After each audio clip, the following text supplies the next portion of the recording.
Futebol de Verdade com António Tadeia.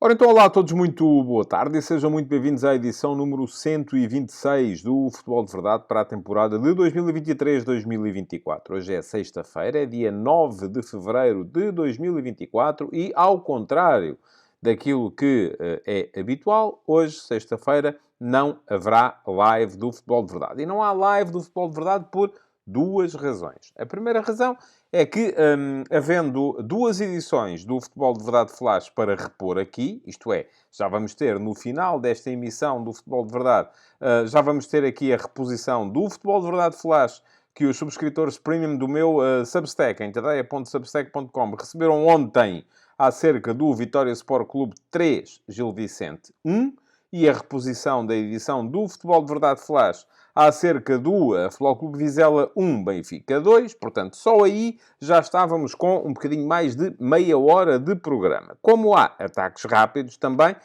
para colocar por aqui, isto já nos vai levar quase para os 50 minutos de programa e, portanto, achei que estar a juntar a esses 50 minutos mais 45 de live era um bocadinho demasiado. A segunda razão, mas esta primeira, só me diz respeito a mim. Portanto, fui eu que tomei a decisão. Não estou aqui a pedir solidariedade, nem sequer compreensão. Enfim, compreensão, espero que compreendam, que a razão é essa. Agora, a segunda razão já tem mais... Enfim, tem que ver comigo e tem que ver convosco também. É que, muito francamente, as últimas lives têm tido pouquíssima participação.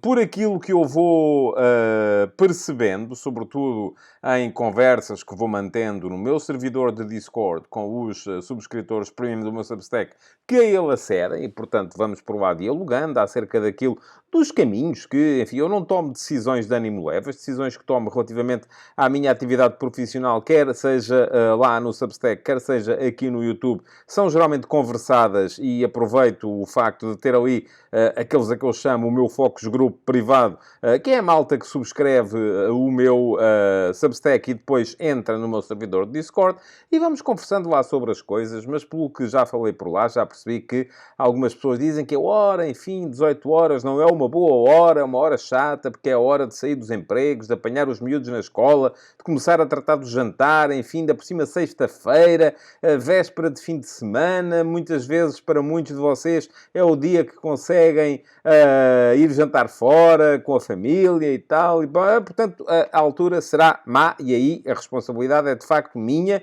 porque fui eu que tomei esta decisão de passar o Futebol de Verdade do meio-dia e meia, onde eu não estava a ser capaz de cumprir os horários e, além disso, estava a partir-me o dia de trabalho completamente ao meio, o que tornava inviável a tentativa de fazer fosse o que fosse, para as 18 horas e de manter as lives à sexta-feira. Mas, meus amigos, aquilo que tenho para vos dizer é que tudo aqui está em permanente renovação, tudo aqui está em permanente equação. Não há aqui nada que seja final. Esta é a grande vantagem dos meios digitais, é que a gente não tem que manter as coisas para todo o sempre se não resultarem. A primeira conclusão a que eu cheguei é que a live, à sexta-feira, às 18 horas, não estava a resultar. Sou muito honesto convosco. Neste momento, o próprio Futebol de Verdade está muito aqui em equação. Eu ainda estou a pensar o que é que vou fazer com este espaço. E eu já sei que depois aparece aí muita gente a dizer, pois é, resolveste acabar com a interação e foi no que deu. As visualizações estão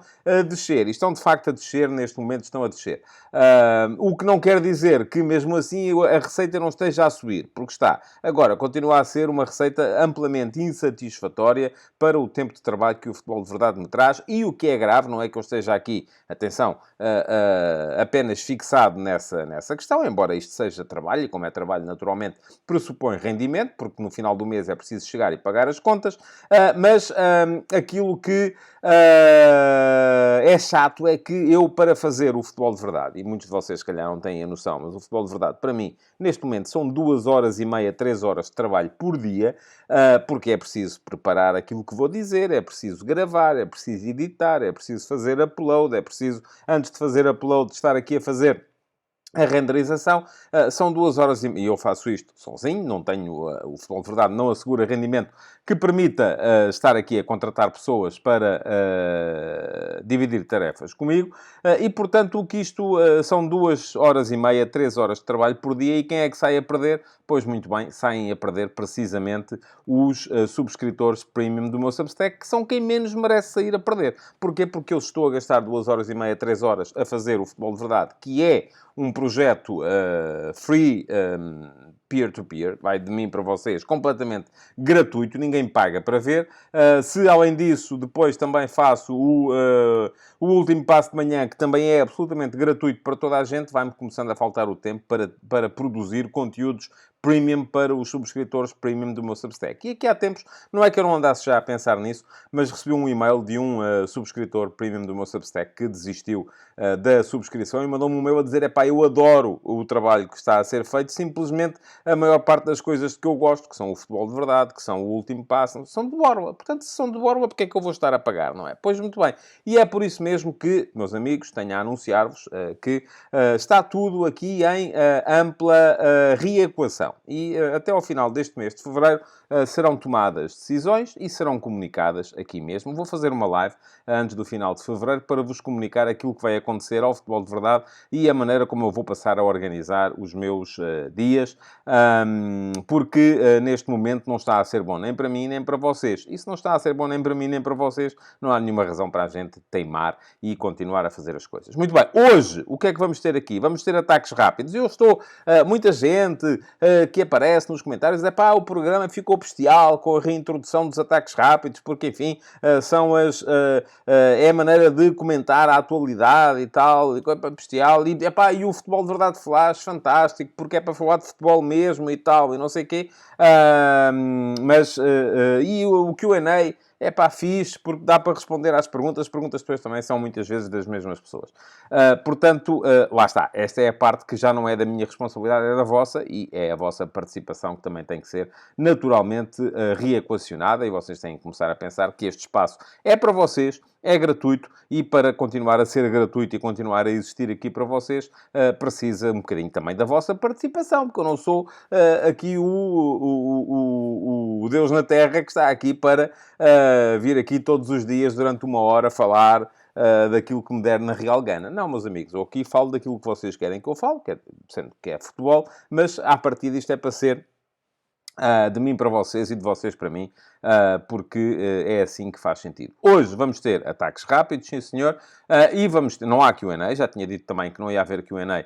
Porquê? Porque o programa já está suficientemente comprido, essa é outra coisa, eu não queria de todo que os programas passassem dos 45 minutos, ora, se já temos um bocadinho mais de meia hora de reposições do Flash, e depois também há malta que diz, mas eu o Flash, como sou premium, já ouvi na véspera. Pois, mas houve muita gente que não é premium e que não ouviu, ou não viu na véspera. E, portanto, como não viu na véspera, se calhar quer continuar a ouvir ou a ver falar dos jogos, porque é um bocadinho para isso que o futebol de verdade existe. Portanto, resumindo e concluindo, hoje vamos ter ataques rápidos e vamos ter reposição das 2 edições que os subscritores premium do meu Substack receberam ontem do Futebol de Verdade Flash. Uma com o meu comentário ao Vitória Sport Clube Gil Vicente e a outra com o meu comentário ao Futebol Clube Vizela Benfica. É assim que se faz o Futebol de Verdade de hoje, sexta-feira, e já sabem também que, como é habitual à sexta-feira, vamos ter aqui um guia para o futebol que há para ver durante o fim de semana, e há 2 jogos, então, absolutamente espantosos para ver. São os 2 à mesma hora. Isso é que é uma grande chatice. Mas vamos lá, então, para os ataques rápidos. Futebol de Verdade, com António Tadeia.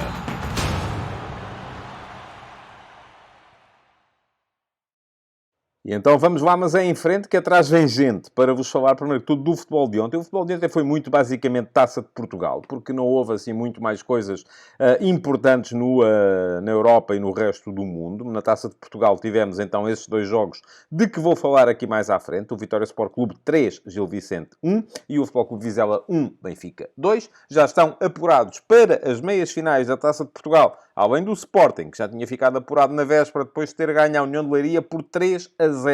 O Vitória Sport Clube e o Benfica teremos nas meias finais, porque já foi feito o sorteio, um derby de Lisboa, Sporting, aliás, dois, porque as meias finais têm duas mãos, Sporting Benfica e Benfica Sporting, e depois o Vitória Sport Clube jogará com o vencedor da eliminatória entre o Santa Clara e o Futebol Clube do Porto, que ainda não está concluída, porque, conforme se lembrarão, e falámos disso aqui ontem, o jogo foi interrompido após 27 minutos, porque o relvado estava um verdadeiro charco e não dava para jogar. Atenção, a Taça de Portugal tem neste momento a perspectiva, e não é ainda uma confirmação, porque é evidente, falta o Santa Clara Futebol Clube do Porto está 0-0 e, portanto, tanto pode ganhar uma equipa como pode ganhar a outra, mas tem em perspectiva a possibilidade de ter a jogar as meias finais 4 equipas top 5 do futebol em Portugal. E isto torna a competição... é tão raro que torna a competição deste ano especial. Se for, eu por acaso, dei-me ao trabalho de ir ver. Isto não acontece desde 2019.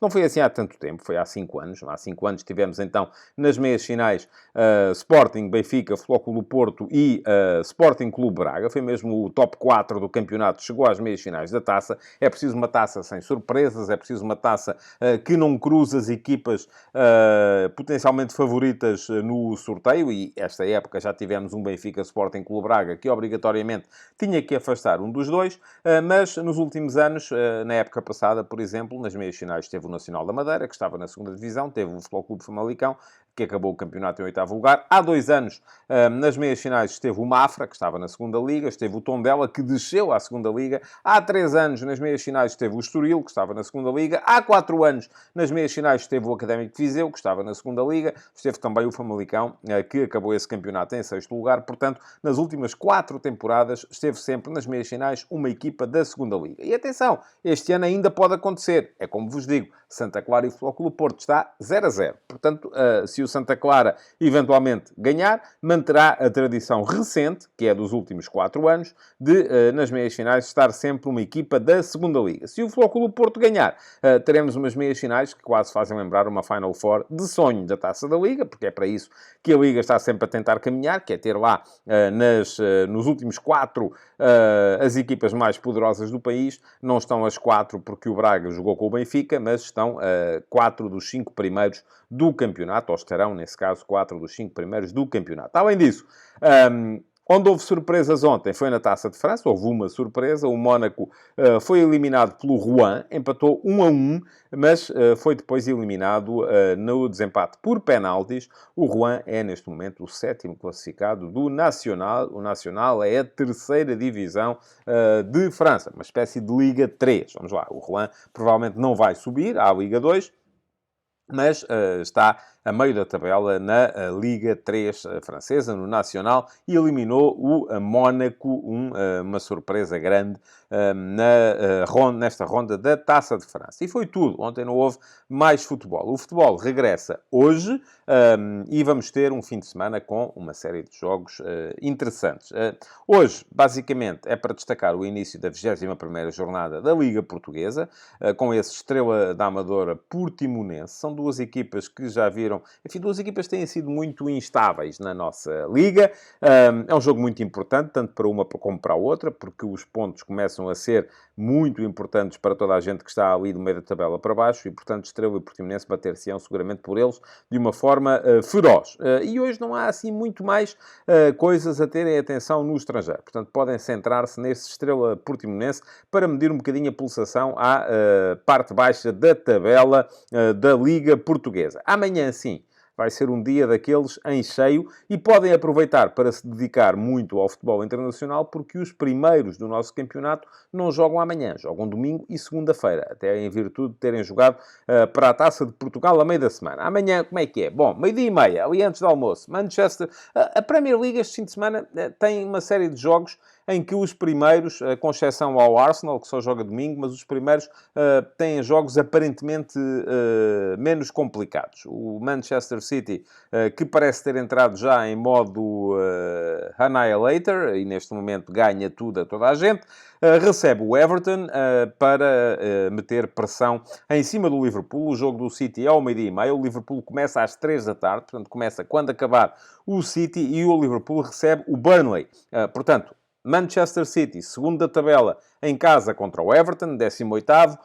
Liverpool, líder do campeonato, em casa contra o Burnley, 19º, e a precisar de reagir depois dessa derrota contra o Arsenal na última ronda do campeonato. 3 da tarde, ao mesmo tempo que o Liverpool joga-se a tal final surpresa da Taça da Ásia das Nações, Jordânia-Catar, ou Catar-Jordânia, porque o jogo é no Catar, embora oficialmente a designação seja Jordânia-Catar. Vamos ficar a conhecer quem é que sucede ao Qatar, que é o campeão asiático em título, como campeão asiático de 2024. 5 da tarde, quando estes jogos estiverem a acabar, há Roma-Inter. E é um bom aperitivo. Podem ver pelo menos o início. Depois, enfim, acho que há coisas mais interessantes. A Roma, tal como já vos tinha dito também, este vai ser o primeiro grande teste à liderança de Daniele De Rossi, que já se sabia, quando entrou para substituir o José Mourinho, tinha 3 jogos simples, Verona em casa, Salernitana fora, Cagliari em casa, 3 jogos contra 3 equipas no fundo da tabela, ganhou os 3, e agora vai ter um teste, como deve ser, na recepção ao Inter. O Inter vem de 6 vitórias consecutivas, é líder, é o maior favorito à conquista da Série A, desde que empatou com o Genoa ainda no final de dezembro, ganhou os jogos todos. E atenção, porque os últimos 4 jogos foram vitórias contra a Lazio, o Nápoles, a Fiorentina e a Juventus. Os 2 primeiros na Supertaça de Itália, jogada na Arábia Saudita, os outros 2 na Série A. Portanto, é uma equipa que não só está a ganhar de forma consolidada, como está a ganhar às melhores equipas de Itália. Portanto, teste à séria para a Roma de Daniele De Rossi, Roma-Inter, sábado às 5 da tarde. 5h30 é a hora, costumava dizer-se que era a hora Coca-Cola. Pois muito bem, vai ser a hora do futebol de mais alto nível. Porquê? Porque à mesma hora, e isto é muito tramado, mas enfim, foi o que foi, teremos Leverkusen-Bayern na Bundesliga e Real Madrid-Girona na Liga Espanhola. São 2 jogos de topo da tabela, 2 jogos muito importantes para definir quem é que vai ser campeão na Alemanha e quem é que vai ser campeão em Espanha. Atenção, estamos em fevereiro, falta muito, mas são 2 jogos entre primeiro e segundo. O primeiro a jogar em casa, em que a vitória dos líderes poderá implicar uma perda de força dos perseguidores. Na Alemanha, Leverkusen. O Leverkusen, nas últimas jornadas, tem um empate ali a ensombrar um bocadinho os resultados, porque perdeu uma série de jogadores importantes, sobretudo por causa da CAN. Tem um empate contra o Borussia de Mönchengladbach. O Bayern, que continua dentro daquela confusão permanente que é a equipa do Bayern de Munique, tem uma derrota contra o Werder Bremen. Neste momento há 2 pontos a separar as duas equipas. O Leverkusen, maravilha do Xabi Alonso, e o Bayern do Thomas Tuchel, campeão em título, campeão já há mais anos do que... Enfim, não, esquece. Há muito tempo. É isso mesmo, há muito tempo. Creio que são 10 anos. Creio que são 10 campeonatos consecutivos do Bayern, e se não são, anda lá perto. Mas creio que são 10. Ao mesmo tempo, 17h30 também, esse Real Madrid-Girona. É muito bonita a história do Girona nesta temporada, a maneira como o Mitchell conseguiu montar ali uma equipa na qual ele pegou ainda na segunda liga, pegou na equipa na segunda liga, mas ali prestes a descer de divisão para na altura, não sei se já era a primeira divisão RFEF ou se ainda era a segunda divisão B. Depois começou a construir a equipa muito à base também do trabalho de Sapa, que foi o descobrimento de jogadores importantes e baratos. O Girona, já se sabe, também tem outra vantagem, que é o facto de ser parte do grupo City. É parte do grupo que é encabeçado pelo Manchester City, que tem boa parte do capital. Outra parte do capital pertence a Pere Guardiola, o irmão mais novo de Pep Guardiola. Portanto, é um clube que é um projeto muito colado ao projeto do Manchester City. Está neste momento a 2 pontos do Real Madrid. E parece ter cedido ultimamente, mas vai ser um jogo com certeza também muito, muito interessante. O Real Madrid empatou recentemente 3 jogos, todos com o Atlético, ganhou no prolongamento na Supertaça, na Arábia Saudita, Perdeu no prolongamento na Taça do Rei e depois empatou e ficou mesmo empatado, porque na Liga não há prolongamento, na Liga Espanhola. Quanto ao Girona, parece estar a atravessar uma fase menos boa, que se percebe na eliminação da Taça do Rei contra o Mallorca, no empate a 0 contra a Real Sociedade na última jornada em casa, mas atenção, porque a Real Sociedade é uma grande equipa também, e portanto não é por aí, com certeza, que se deve aferir uma eventual crise do Girona. Na primeira volta, o Girona perdeu e perdeu largo em casa, contra este mesmo Real Madrid, mas atenção porque este Real Madrid neste momento está curto em termos de plantel, tem tido muitas lesões e, portanto, as coisas não estão fáceis para o Carlo Ancelotti. Uma vitória do Real Madrid deixará o Girona mais longe e, se calhar, a pensar mais em segurar o segundo lugar face à aproximação do Barcelona do que em chegar ao primeiro, porque aí já ficaria a 5 pontos. Mas vamos a ver. Bom, perdão.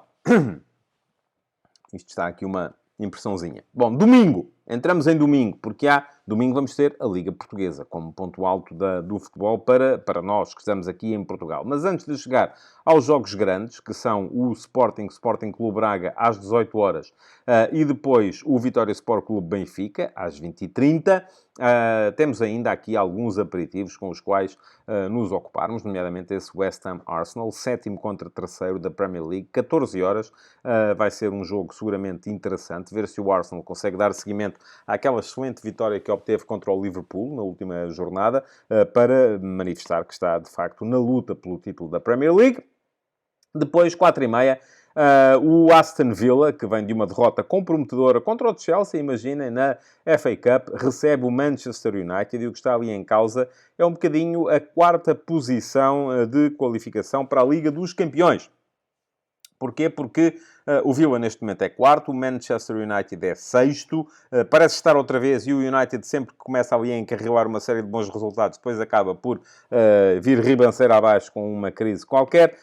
Neste momento vem com 3 vitórias seguidas, 4 jogos sem perder, poderá eventualmente vir a ameaçar essa 4ª posição ao Aston Villa, e é muito importante para o projeto do Manchester United a possibilidade de chegar à Liga dos Campeões, ou de regressar perdão, à Liga dos Campeões na próxima época. Bom, depois, quando estiver a acabar o Sporting Clube Braga, eu já vos vou falar um bocadinho também dos 2 jogos do nosso campeonato. Temos ainda um interessante Milan-Napoli, 19h45 para a Série A, e às 20 horas Nigéria-Costa do Marfim, que será a final da Taça da África das Nações. De um lado, a Nigéria, comandada por José Peseiro, treinador português, pode vir a ser o primeiro português a sagrar-se campeão africano de seleções, aos comandos da equipa da Nigéria. Uma Nigéria que tem atacantes fortíssimos, como o Osimhen, como o Lookman, como o Iheanacho. É uma equipa muito forte a atacar, mas que depois tem sido, sobretudo no plano defensivo, que se tem imposto. É uma equipa que tem sido muito segura a defender, e na defesa lá estão o Zaidu, tem sido titular, também lá estão o Bruno Onyemaichi e o Chidozie, estes menos utilizados, mas também presentes e também contam. Do outro lado, a Costa do Marfim, que tem passado a CAN toda em crise. Aliás, despediu o treinador na primeira fase. É uma história um bocadinho... enfim, Portugal não despediu o treinador em 2016, mas a Costa do Marfim foi o último dos apurados para os oitavos de final. Foi o 4º melhor terceiro classificado do seu grupo. E esteve à espera até o último jogo para perceber se conseguia passar à fase seguinte ou não. Ao último jogo do último grupo, porque o grupo da Costa do Marfim foi o primeiro a acabar, e depois tiveram que esperar uns dias até perceber o que é que ia acontecer. Acabaram por se salvar, nomeadamente por causa desse empate de Moçambique na última ronda, que acabou por afastar o Ghana e permitir o apuramento da Costa do Marfim. Foi um dos resultados que veio a contribuir para isso. Não foi o único. No último dia, se os jogos acabassem os 2 empatados, a Costa do Marfim estava fora. Não acabaram. Acabou por aparecer um golo que salvou a Costa do Marfim. Permitiu que a equipa seguisse em frente. Mudaram de treinador e, de repente, também com muito sofrimento pelo meio, conseguiram chegar à final. A Costa do Marfim joga em casa. Diomande, que é o único jogador do campeonato português que está nesta seleção, não tem sido utilizado desde que o treinador mudou, mas, no entanto, está lá e já jogou na primeira fase. Poderá vir, se a Costa do Marfim ganhar, a ser ele também campeão africano. Mas, atenção, domingo há 2 jogos do nosso campeonato que chamam a atenção. Perdão. Temos então às 18 horas esse Sporting Clube Braga. E às 20h30 esse Vitória Sport Clube Benfica. Bom, o que é que está aqui em causa? Para já, estão em causa as primeiras posições de tabela. Não é? Se formos a ver, o Sporting, neste momento com um jogo a menos, é segundo. O Sporting Clube Braga é 4º. O Vitória Sport Clube é quinto, o Benfica é, embora beneficiando do facto do Sporting ter um jogo a menos, primeiro. Portanto, são 4 equipas que estão nos 5 primeiros lugares da tabela do nosso campeonato. Depois, o Sporting parece estar numa excelente fase. O Braga, num momento de mudança de identidade, vamos chamar-lhe assim. O Braga foi, durante a primeira metade da época, uma equipa, sobretudo, muito forte no plano ofensivo. Ultimamente mudou de cara. Tem sido uma equipa mais forte no plano defensivo. Tem sido uma equipa que mudou a faceta do meio-campo, sobretudo quando passou a acumular Vítor Carvalho e João Moutinho, que são 2 médios muito seguros, e que, por exemplo, no jogo contra o Sporting, na meia-final da Taça da Liga, encaixaram ali de modo perfeito em Marcos Edwards e Pedro Gonçalves, acabando por quase os tirar do jogo, e assim permitindo que os 2 centrais bracarenses movessem uma marcação dupla ao Víctor Gyökeres. E a verdade é que o Sporting, em 2 jogos com o Braga esta época, não ganhou nenhum. Empatou 1-1 em Braga, perdeu 1-0 em Leiria na meia-final da Taça da Liga. Agora, também podemos dizer que, tanto num caso como no outro, o Sporting podia tê-los ganho. Em Braga esteve a ganhar por 1-0, marcou um segundo golo anulado pelo VAR, acabou por sofrer o golo do empate já na segunda parte do livre direto, num lance até com alguma responsabilidade para o Adam.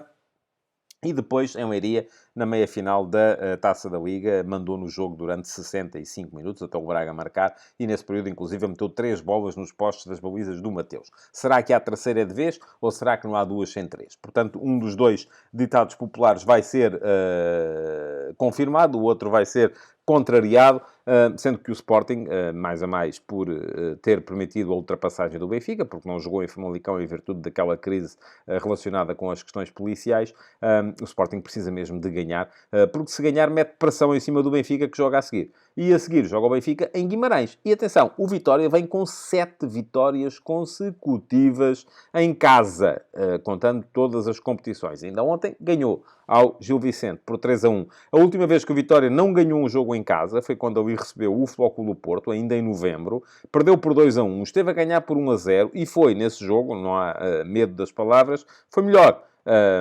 Podia e devia tê-lo ganho, teve mais oportunidades para ganhá-lo, esbarrou nessa noite numa exibição monstruosa do Diogo Costa, guarda-redes do Futebol Clube do Porto, que impediu que o Vitória do Álvaro Pacheco nessa noite ganhasse. Daí para cá foram 7 vitórias consecutivas em jogos em casa, uma delas contra o Sporting, 3-2, e uma equipa que no seu castelo, no estádio do Afonso Henriques, tem sido intratável, e ainda ontem se viu um bocadinho porquê. Tem um meio-campo complementar, formado pelo Andel e pelo Tiago Silva. Tem 3 homens na frente, que são eles também muito complementares. O Jota Silva na busca da profundidade. O André Silva, que liga muito bem o jogo com os médios. E depois, geralmente, um terceiro homem, que ora é o João Mendes, ora é o Nuno Santos, que faz muito bem ali aquela ligação também com a zona de meio-campo. Tem 2 alas, e ontem só jogou um deles, o Mangas, mas com o Bruno Gaspar a equipa melhorou também bastante nesse aspecto. E tem 3 centrais, que já jogam praticamente de olhos fechados, porque têm sido quase sempre os mesmos. Jorge Fernandes, o Borevkovic e o Tomás Ribeiro. Não terá, com certeza, o guarda-redes, o Varela, porque o Varela está magoado, mas ainda ontem o Charles, não sei se inspirado pelo facto de estar com a camisola do Neno, fez uma belíssima exibição. Do outro lado, um Benfica, que tem sido muito concreto e que, atenção, tem no Artur Cabral, neste momento, um jogador que resolve. O Artur Cabral, podem dizer-me assim, nos últimos 3 jogos só fez 3 golos. Está bem, mas fez 3 golos, marcou em todos e marcou sempre o golo que abre. Que é isso que é o golo mais difícil. Aqueles avançados que chegam e quando a equipa já está a ganhar por 4-0, fazem um golo ou fazem 2 golos. Enfim, é ótimo. Engrossa o seu pecúlio pessoal. Mas, na verdade, são golos que não significam muito, não têm grande impacto no jogo. Ora, o Artur Cabral tem tido muito impacto no jogo do Benfica. Nos últimos 3 jogos do Benfica, foi ele que marcou o primeiro golo da sua equipa.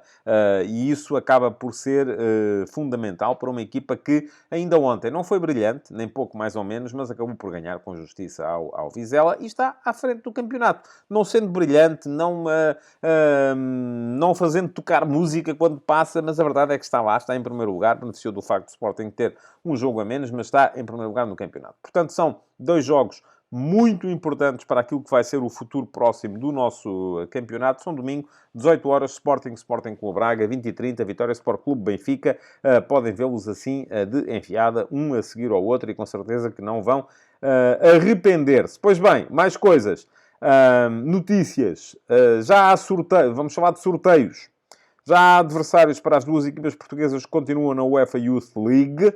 O Sporting Clube Braga joga com o Milan nos oitavos de final. O Milan foi vencedor de um dos grupos da primeira fase. Equipa forte, portanto, já se vê. Embora este Braga também tenha ali jogadores muito interessantes. O Futebol Clube do Porto joga com o AZ Alkmaar dos Países Baixos.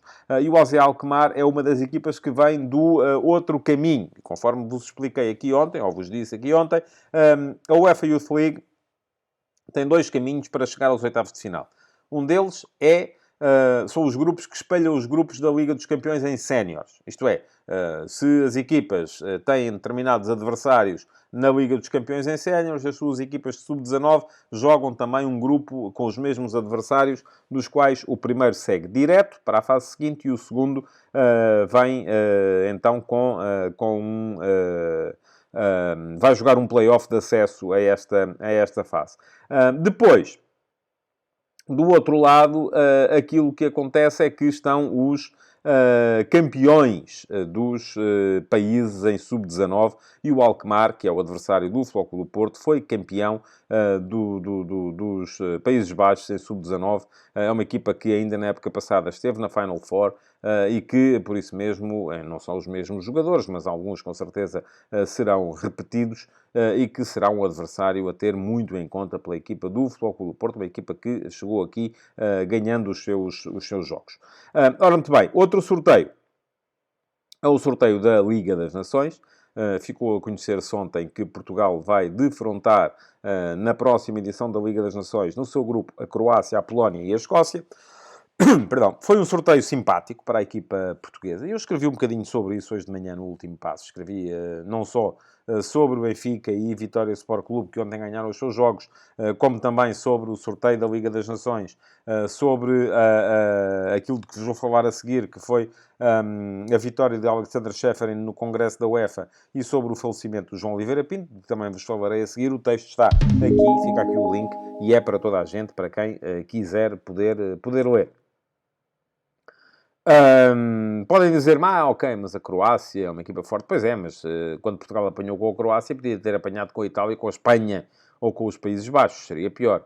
Mas a Polónia tem o Lewandowski, é uma equipa que tem ali uma nova geração a aparecer. Pois é, mas no mesmo pote em que estava a Polónia, estavam a França e a Alemanha, que seriam com certeza muito mais complicadas. Enfim, do pote 4, calhou a Escócia. A Escócia é uma equipa que está a crescer neste momento no futebol europeu, mas ainda assim não terá com certeza a possibilidade de chegar a uma fase final, a uma Final Four, e portanto Portugal é o favorito do seu grupo. É preciso não ter medo de o dizer. Bom, já vos tinha dito que Alexander Ceferin ganhou a votação de alteração estatutária que lhe permitiria candidatar-se para mais um mandato na UEFA em 2027, mas, portanto, ele diz, neste momento, não planeia vir a fazê-lo. Portanto, não sei se o fará, se não fará. Ele só disse que não planeia vir a fazê-lo. Esta votação foi alvo de acusações, por exemplo, de Zvonimir Boban, que era aliado de Ceferin e que, entretanto, foi à vida dele, demitiu-se, e que o acusava de querer agarrar-se ao poder, porque havia uma limitação que o impedia de voltar a concorrer às próximas eleições. Aquilo que Ceferin conseguiu fazer passar no Congresso foi que não fosse reconhecido aquele primeiro meio-mandato em que ele entrou de emergência para substituir Michel Platini e, portanto, ainda teria mais um mandato para poder candidatar-se. Ele poderá candidatar-se em 2027 para ficar até 2031, mas já disse que não planeia, pelo menos, fazê-lo. Notícias nacionais.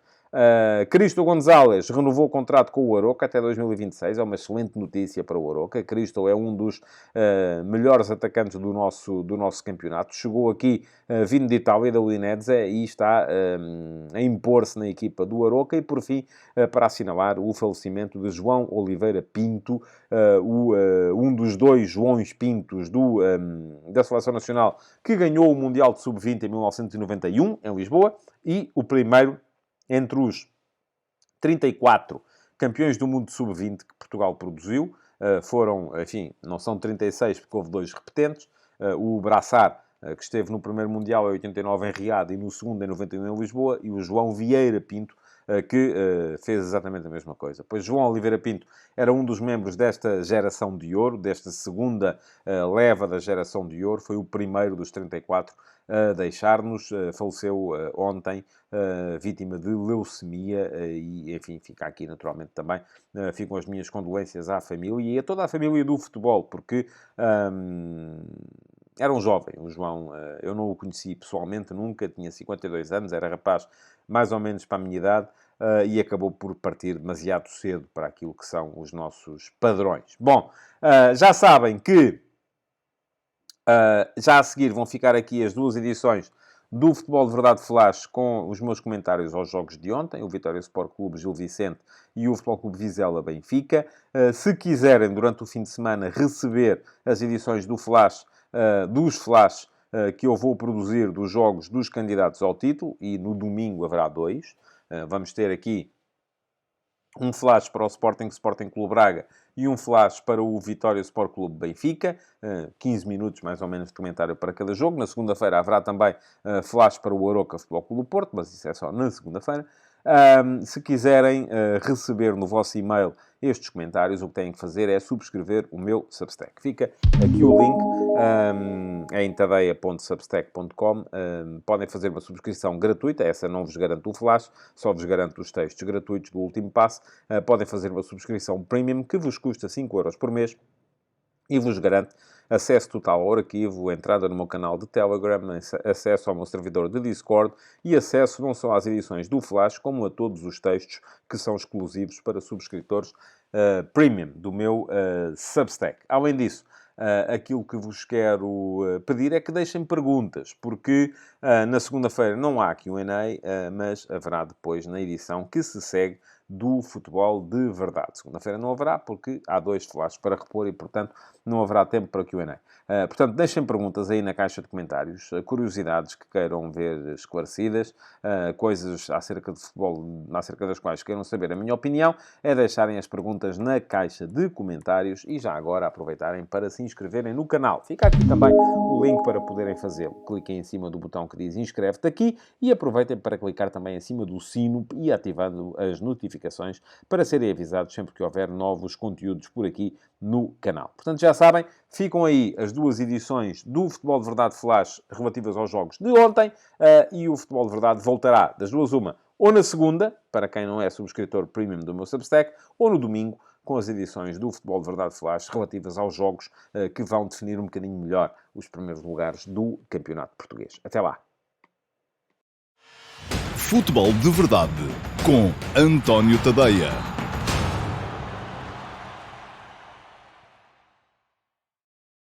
Olá a todos e sejam muito bem-vindos ao Futebol de Verdade Flash para o Vitória Sport Clube 3, Gil Vicente 1. Uma entrada muito forte do Vitória e algo apática do Gil Vicente acabou por ser decisiva na passagem dos vimaranenses às meias finais da Taça de Portugal. Golos madrugadores de Tiago Silva e André Silva permitiram à equipa de Álvaro Pacheco colocar-se confortavelmente na frente logo nos primeiros 11 minutos e gerir o jogo depois, no tempo que faltava. Até final, os visitantes puseram-se por cima da partida e fizeram por merecer mais do que aquilo que levaram. Ainda reduziram por Murilo, mas no último lance da primeira parte viram Jota Silva recolocar a diferença em 2 tentos. E apesar da superioridade que evidenciaram durante a generalidade dos segundos 45 minutos, foram sempre muito imprecisos a definir as ocasiões que criaram, nunca chegando a reabrir verdadeiramente a questão do resultado. O 3-1 final foi uma oda à eficácia vimaranense e um castigo ao atraso de 15 minutos com que a equipa de Vítor Campelos entrou em campo. No final, foi o Gil Vicente quem teve mais bola, 54% a 46%, quem mais rematou, 13-12%, e quem mais situações de golo criou, mas muitos desses números podem muito bem ter sido inflacionados pela situação confortável em que se colocou a equipa da casa. Ficará sempre a dúvida acerca do que fariam as duas equipas caso o resultado tivesse voltado a abrir. No final, o jogo foi bastante interessante. Tiago Silva confirmou cedo a tendência desta equipa do Gil Vicente para sofrer golos de bola parada lateral, quando marcou logo aos 6 minutos num canto curto. bateu-o para Andal, recebeu do parceiro de meio campo e chutou da meia esquerda, fazendo a bola entrar entre Andrew e o poste mais próximo. E se isso parecia mal aos adeptos do Gil Vicente que fizeram a viagem até Guimarães, as coisas depressa piorariam. Depois de Andrew já ter frustrado uma tentativa de Mangas, aos 11 minutos uma recuperação alta fez chegar a bola a João Mendes, que cruzou da esquerda para um golo de André Silva, a surgir na frente de Filipe Silva, o central gilista. São muitos Silvas. A vencer, o Vitória pode ter começado a pensar demasiado cedo no Benfica, que vai defrontar já no domingo. E o Gil cresceu no jogo, que passou a ser dividido até ao momento em que Murilo fez uma diagonal curta para chegar ao fim de um bom passe de Buta e reduziu. Era o reabrir da eliminatória. Faltavam 8 minutos para o intervalo e o Gil Vicente chegou a ameaçar com o golo do empate. Alipur perdeu por 2 vezes, atirando ao lado aos 39 minutos e vendo o Charles negar-lhe com uma boa defesa aos 43. Até que o golo surgiu, sim, mas do outro lado, já nas compensações da primeira parte. Endel recebeu a bola entre linhas, chamou a pressão do central Filipe Silva, que não foi compensada pelo lateral Buta. O médio vimaranense teve assim campo aberto para servir Jota Silva, que fez o golo. Em toda a segunda parte, Campelos tentou de tudo. Deu à equipa uma linha de 4 atacantes, que explicarei mais à frente, quando vos fizer aqui a fotografia tática do jogo, mas não conseguiu nunca o golo que reabriria a eliminatória. Charles, vestido hoje com o equipamento a celebrar o aniversário de Neno, o histórico guardião do Vitória, brilhou em diversas situações, como quando desviou um remate de Murilo, que levava selo de golo aos 53 minutos, ou quando, já nos descontos, impediu Touré de marcar depois de 2 tabelas, primeiro com Buta e depois com Fujimoto. Pelo meio, Martineto ainda acertou num poste, aos 68 minutos, e tanto Alipur, aos 62, como Afonso Moreira, aos 79, definiram mal em situações privilegiadas para finalizarem. Ao Vitória, só restava deixar o tempo escoar-se. No final, a equipa da casa fez a festa e aumentou para 7 a série de vitórias consecutivas no seu estádio, a dias de ali receber o Benfica.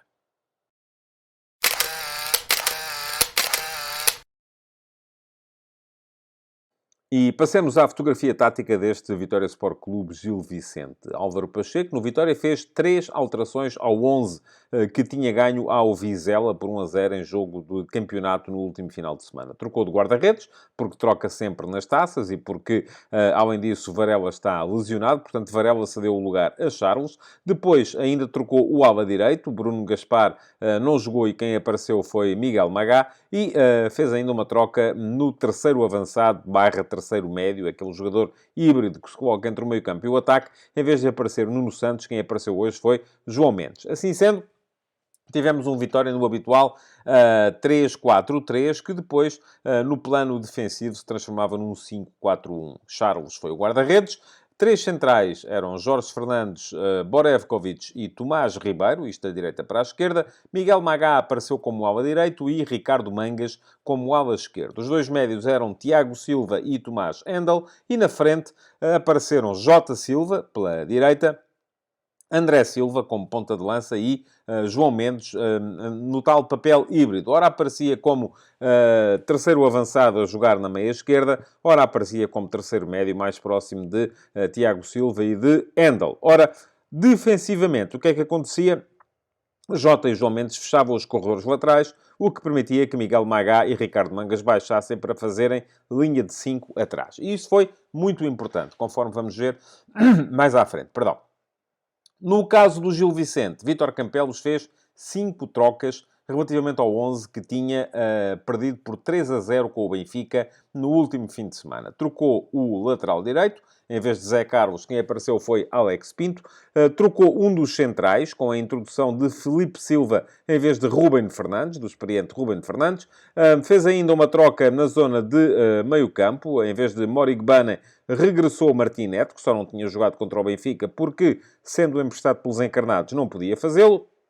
E depois, mais à frente, fez 2 trocas na zona de ataque. Fujimoto não apareceu de início, surgindo Touré, e o ponta de lança não foi Félix Correia, um jogador que tem alinhado ali adaptado, aparecendo então Alipur. Assim sendo, o Gil Vicente num 4-3-3 que defensivamente se convertia em 4-4-2. Andrew foi o guarda-redes, Alex Pinto o lateral direito, Buta, o lateral esquerdo, com Gabriel e Filipe Silva como dupla de centrais. O meio-campo, ora jogava com Castilho e Martim Neto em dupla, no momento defensivo, ora, no momento ofensivo, ficava com Castilho como referência, soltando Martim Neto mais na meia esquerda para inverter o triângulo com Domingues, que aparecia na meia direita como médio mais ofensivo. Aliás, Domingues, quando a equipa atacava, ora se juntava a Alipur como segundo ponta de lança e passou a fazê-lo a partir do momento em que o Gil Vicente esteve a perder, ora inclusive explorava o corredor direito, permitindo movimentos interiores de Touré. Touré era o extremo esquerdo e os movimentos interiores eram, isso sim, de Murilo, o extremo direito. Portanto, Murilo, o extremo direito, vinha para dentro, Domingues aparecia muitas vezes junto à linha, ora aparecia como segundo ponta de lança ao lado de Alipur. Daí a tal reconversão do 4-3-3 em 4-4-2, que se de início era apenas no momento defensivo, a partir do momento em que o Gil Vicente se viu a perder, passou a ser também no momento ofensivo, porque geralmente apareciam sempre dois homens por dentro, um deles era Alipur e o outro era alternadamente ou Murilo ou o próprio Maxime Domingues. Depois, quem mexeu primeiro foi o Vitória. Tiago Silva, aos 57 minutos, deu lugar a Zé Carlos.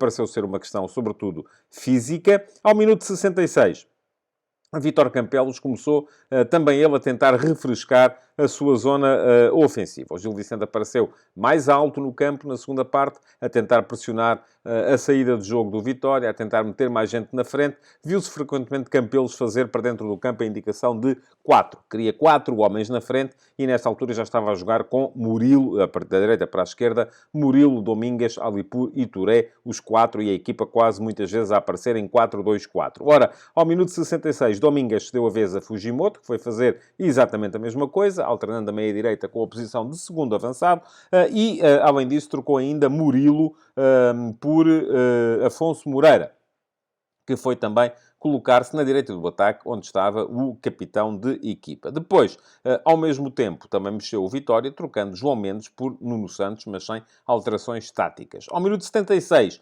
voltou a mexer o Gil Vicente, saiu o médio mais defensivo, Castilho, para entrar Pedro Tiba, de volta de lesão, e também a colocar-se como médio de referência, e além disso, trocou ainda de ponta de lança com a saída de Alipur e a entrada de Félix Correia, que voltou à posição à qual tem sido adaptado esta época. 82 minutos, mais duas trocas no Vitória. Saiu André Silva, ponta de lança, por Nelson Oliveira, também ponta de lança, e saiu Ricardo Mangas, ala esquerdo, por Afonso Freitas, também ala esquerdo. Estava apenas já a gerir a equipa o Álvaro Pacheco. Por fim, também numa ideia de gestão, a 3 minutos do final, o Gil Vicente trocou Martinete por Rowan Wilson, mas passando a ter os dois médios, Tiba e Wilson, onde no início do jogo estavam Castilho e Martinete, portanto não mudou também nada aí no ponto de vista tático.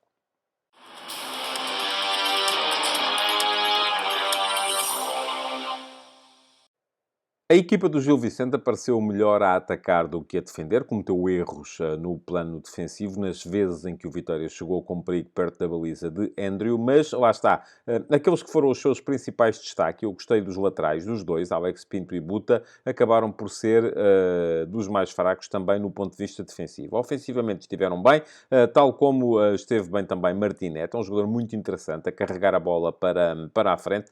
Touré tirou ali uma série de iniciativas individuais ou até mesmo em combinações curtas com os companheiros que o levaram até situações de finalização, e Murilo foi ainda assim de todos aquele que melhor se exibiu na equipa gilista. Os heróis estavam do outro lado, foi o Vitória que ganhou o jogo.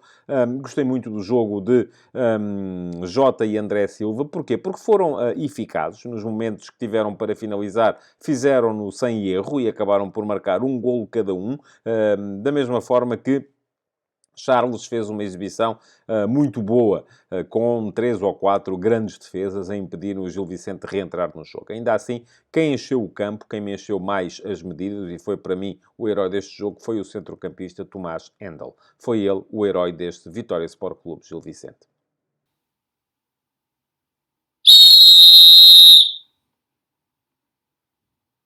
Foi boa a arbitragem de André Narciso neste Vitória Gil Vicente e eu destaco aqui apenas 3 lances, um deles com aquele que me pareceu ter sido o erro ainda assim mais importante cometido pelo árbitro na partida. Primeiras duas situações em que ele decidiu bem, ao minuto 64, André Silva chocou com Filipe Silva na área, mas o defesa do Gil Vicente já tinha ocupado o espaço, portanto parece-me que foi correta a decisão do árbitro em mandar jogar sem assinalar qualquer falta. Ao minuto 80, Jota percebeu a chegada de um adversário quando tentava isolar-se em direção à baliza do Gil Vicente e simulou uma falta que, de facto, não sofreu.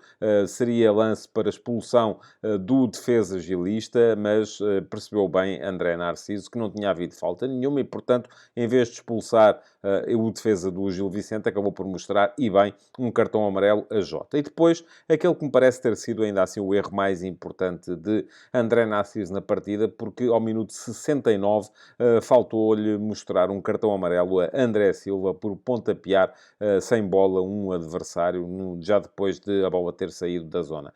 Foi esse o único erro, foi um erro no plano disciplinar, não chega, no entanto, para que a arbitragem de André Narciso possa ser considerada negativa, bem pelo contrário, foi boa. Futebol de Verdade com António Tadeia.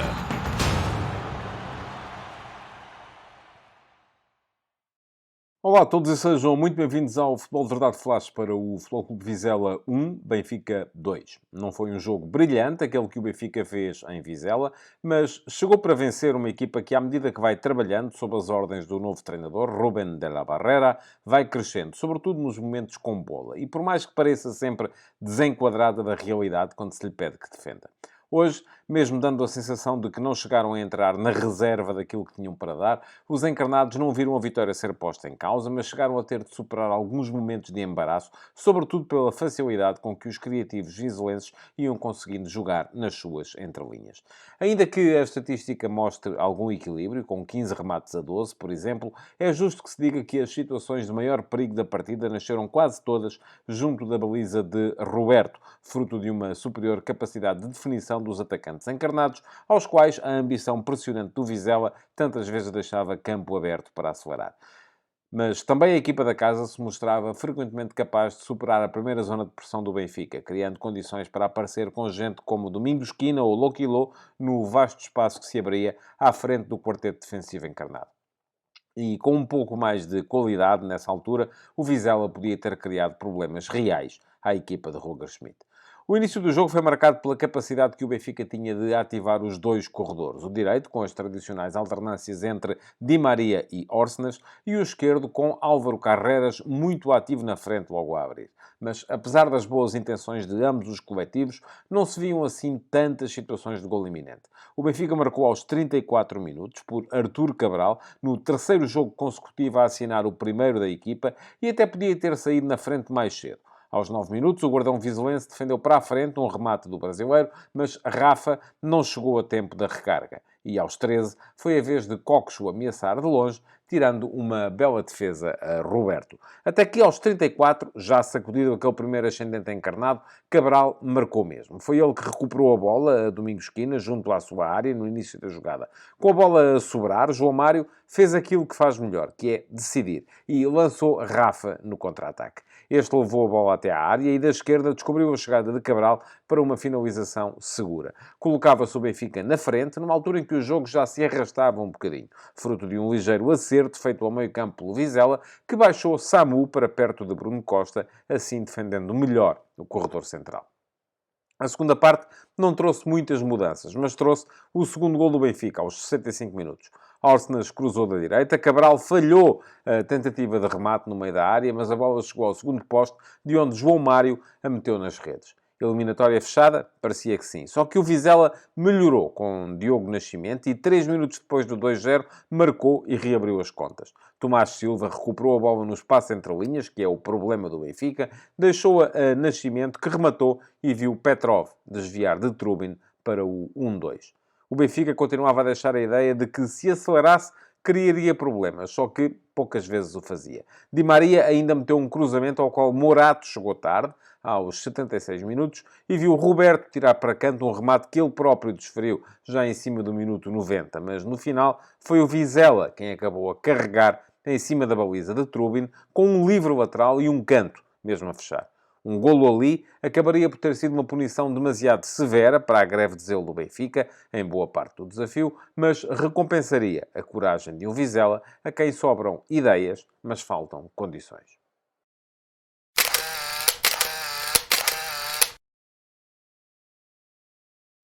Ora, cá está a fotografia tática deste Vizela Benfica. Para vos dizer que Rúben de la Barrera fez 4 alterações ao 11 que no último fim de semana tinha perdido em casa contra o Vitória Sport Clube por 1-0. Trocou o guarda-redes, com a saída de Buntites para a entrada de Roberto, que é o guarda-redes que joga nas taças.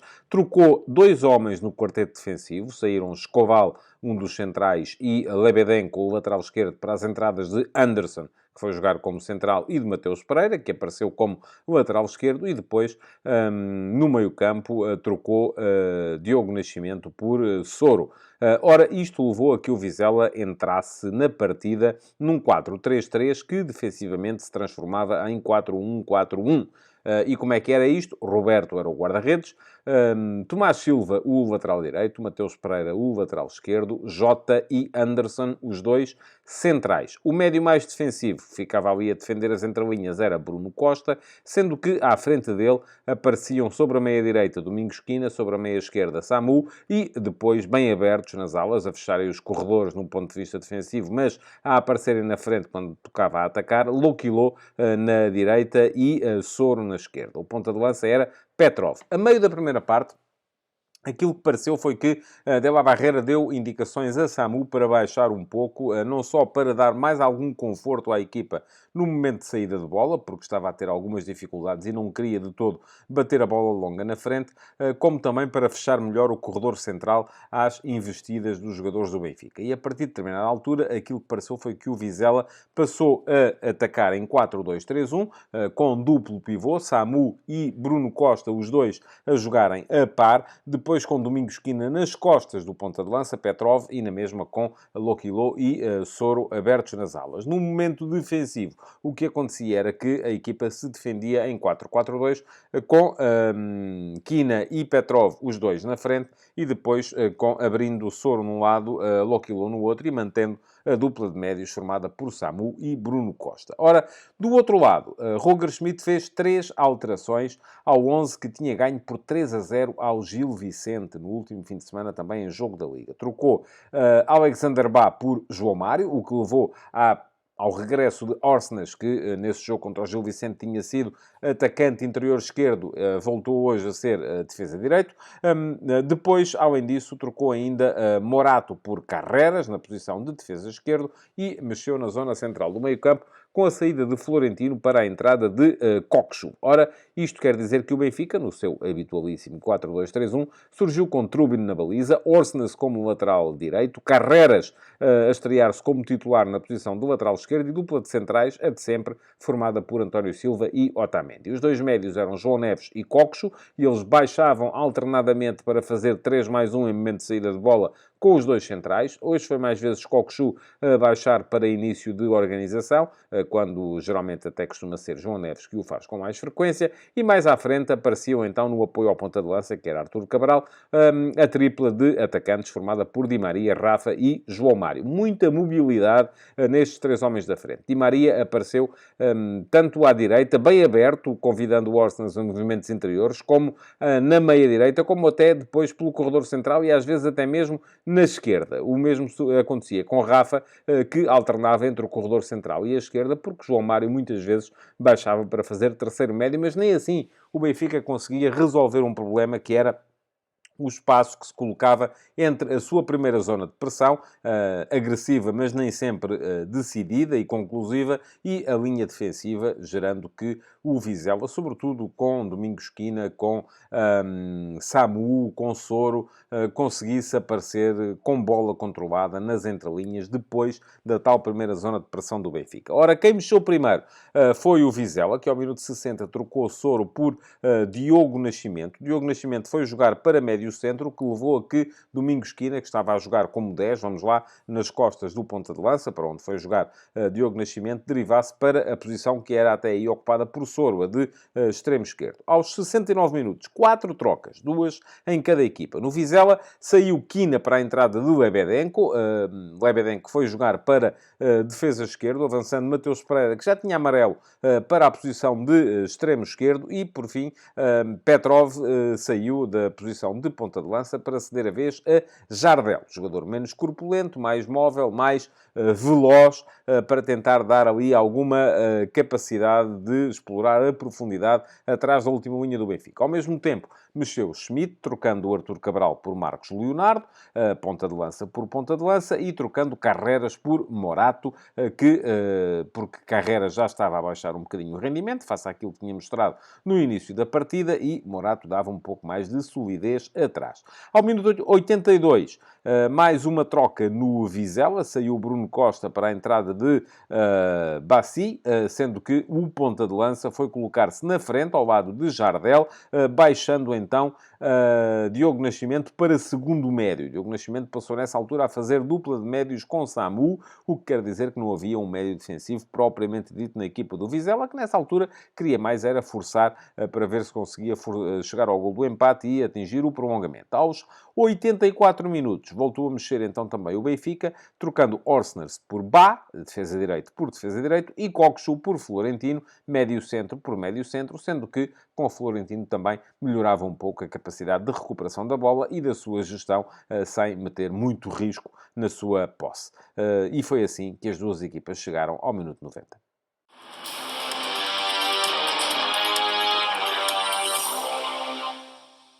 Não fica nada fácil eleger um herói desta partida entre o Vizela e o Benfica, porque não houve exibições propriamente superlativas nem de um lado nem do outro. Mas comecemos pelo Vizela, para vos dizer que houve dois jogadores ainda assim ligeiramente acima dos demais. Foram eles Domingos Quina, muito forte na condução, muito forte na capacidade para explorar as entrelinhas, muito forte para levar a equipa para a frente, embora tenha sido ele a perder a bola que deu origem ao primeiro golo do Benfica e que por isso mesmo começou a criar problemas para a equipa do Vizela. De resto, bem também o Tomás Silva, sempre forte na posição do lateral direito. Parece-me que é um jogador que encontrou ali a sua posição. Entrou muito bem também o Diogo Nascimento, mais uma vez a dar capacidade de comando de jogo, visão de jogo, capacidade de passe.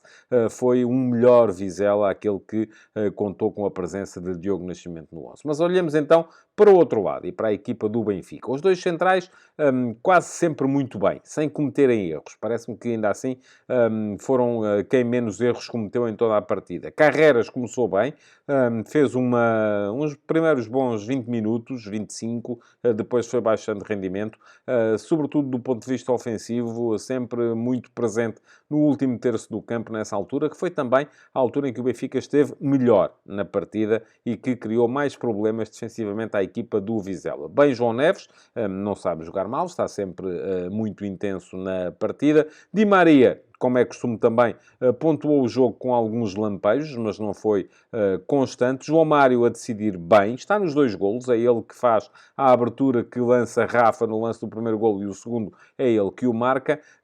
Aliás, Arthur Cabral também está, mas no lance do segundo golo falha de forma clamorosa a finalização, naquele que podia ter sido o seu bis. Rafa desequilibrou, mas não decidiu bem e, sobretudo, não definiu bem. Portanto, olhando para aquilo que foi a equipa do Benfica, eu diria que o jogador mais forte na partida de hoje, o herói deste jogo, apesar de tudo, é capaz de ter sido Otamendi. Não que o Benfica tenha passado muito tempo a defender, não passou, mas Otamendi não cometeu erros e foi sempre um garante de segurança para a equipa do Benfica, mesmo no momento em que ela passou por períodos mais complicados. Não que o Vizela jogasse muito, mas porque o Benfica também, a dada altura, parou de jogar.